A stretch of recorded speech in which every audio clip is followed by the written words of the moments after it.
TheForest.com.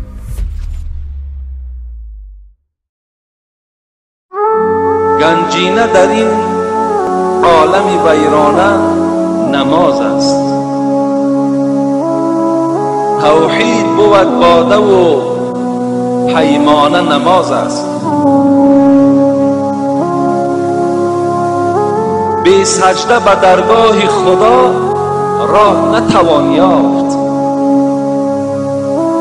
گر کعبه روانی در آن خانه نماز است. گنجینه در این عالمی ویران نماز است. توحید بود باده و پیمان نماز است.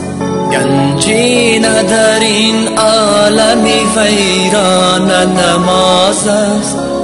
توحید بود باده و پیمان نماز است. به سجده به درگاهی خدا رحمت توان برد. گر کعبه روانی در آن خانه نماز است. به سجده به درگاهی خدا رحمت توان برد. گر کعبه روانی در آن خانه نماز است. این بار عظیم است که بر کوه گران است. این نور درونی دل عشاق نهان است. غافل جز تعظیم خدای تو چی دانی؟ یک سجده آگاه بهای دو جهان است. گنجینه در این عالمی ویران نماز است. توحید بود باده و پیمان نماز است. به سجده به درگاهی خدا رحمت توان بود. گر کعبه روانی در آن خانه نماز است.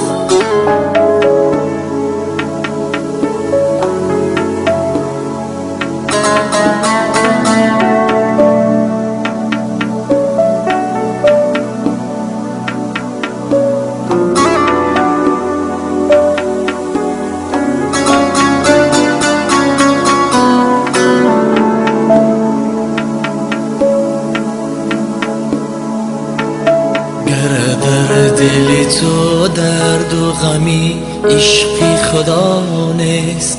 این صله و تسبیح تو جز بحر ریا نیست.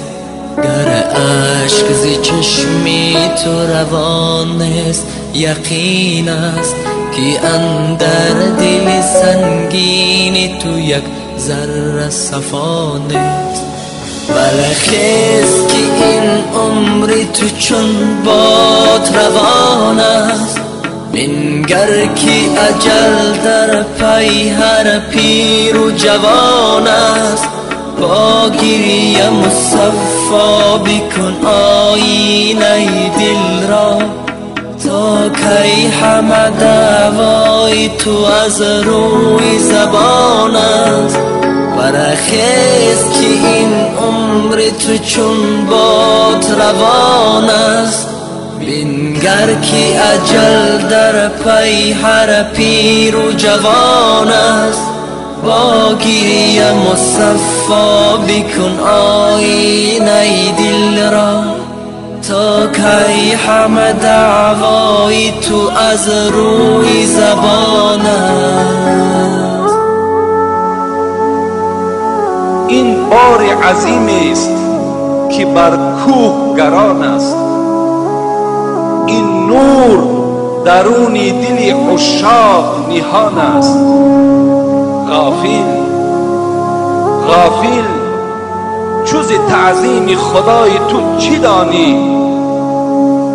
یک سجده آگاه بهای دو جهان است.